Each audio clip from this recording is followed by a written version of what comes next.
एबे भाबुछंती धर्मदत्त जे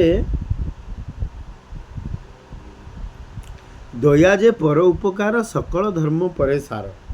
आपण जेते धर्म करंतु जदि दया भाव नाही आपण विराट बड़ छात करिथिबे आपण जदि छात उपरे आपण सकाळ पाइले खुद दीटा न बिंची दियंती बा पानी टिके जदि रखी न दियंती गोटे कुंड पात्र रे ताहले से छात करिवार लाभ कोन अछि। से छात रे करिवार केवल खरा वर्षा शीत खाइबो बोली छात कराइछि नले छात आपण छात पकई घरे रही गले किंतु छात उपरे जो माने चलिए बुलिबे कि जो पक्षी आसिक आपण घरे बसब तार कौन किसी अधिकार नहीं। थरे केबे दियंतु देखिकी दियंतु आपणकर निश्चित मंगल हब शुभ कामना हब निश्चित भाव में आपणकर जीवन परिवर्तन दिगरे प्रभावित हब। जेमिति सुगंधित पुष्प प्रस्फुटित हेले सुगंध मृदु मृदु बासना छुटिया से आंभ शरीर को अलौकिक सिहरण सृष्टि करे सेमिति आमे जदि जीव उपरे दया करिबा ताठु बळी कि धर्म तप दान व्रत सर्वश्रेष्ठ उपरे मु कहू नाही कहउछंदी पुराण पद्म पुराण उत्तरखंड कार्तिक महात्मा धर्म उपरे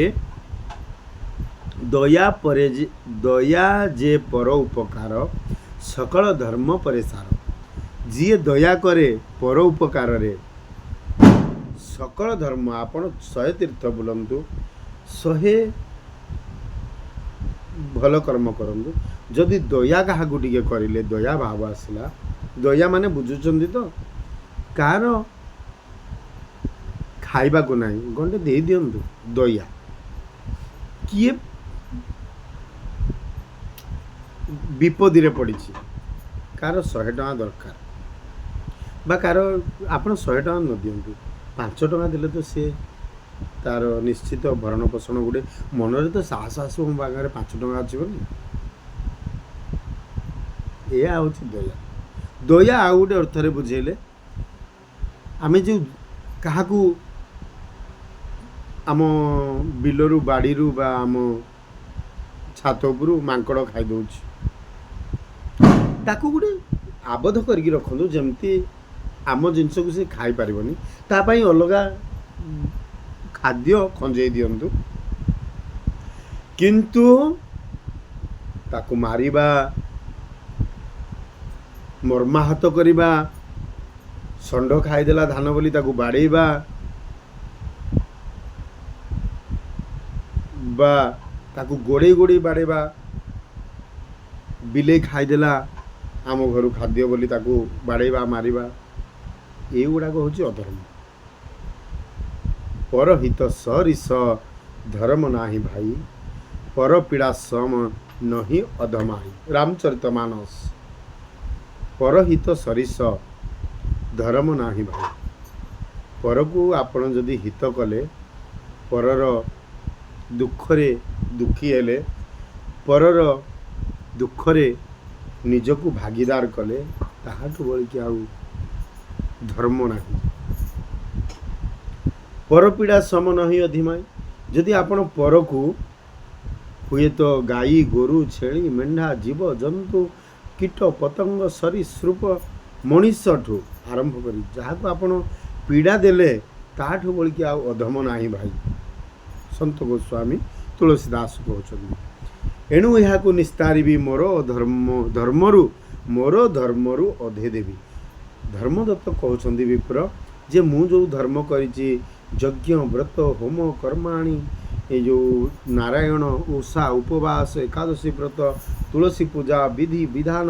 पठन पाठन इत्यादि करी जो मु धर्म अर्जन करी नारायण को सेवारे मन दे से धर्म मोर जहाँ अच्छी से धर्मर मु अधा या देवी हुए तो मुक्ति पाइब कौन गोटे हम तार। एते विचारी विप्रवर हस्ते घेनेला कुशनीर कुश आउ नीर नीर धरिले आपणा कला कर्म कृत्य कार्तिक उद्यापन व्रत से धर्म बेनी भाग कला कलहा करे जल देला जल धरिकी कुशरे कलहा हाथ रे देखा कहले कलहा हाथ रे दे दे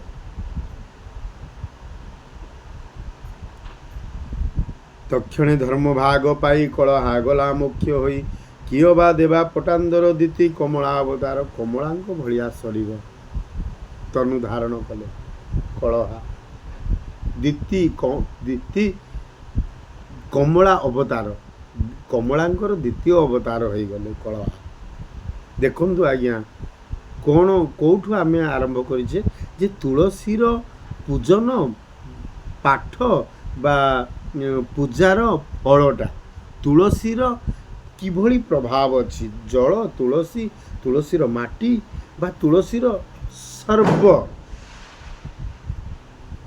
अंग प्रत्यंग पत्र माटी चेर शुष्क काठ सह किभली कामरे लागू देखंतु तुलसी महात्म्य किए बा देवापटांदर कार्तिक दीप दान फले जाजल्यमान ज्योति जले अंगे अमूल्य आभरण विराजे आदित्य किरण झीन पतनी अंगे सभा कनक कांदी प्राय आभा सुना भलिया जटकिले सुना को पोड़ी देले जेमती सेमिति हेमंत रूप विप्र देखी मन को कला महासुखी यही समय शून्यपुर ज्योति प्रकाश हेला दूर सूर्यमंडल प्राय दिशी आसई आकाशरु खसी सुध सुवर्णमय जान अष्टरत्न रे शोभा मान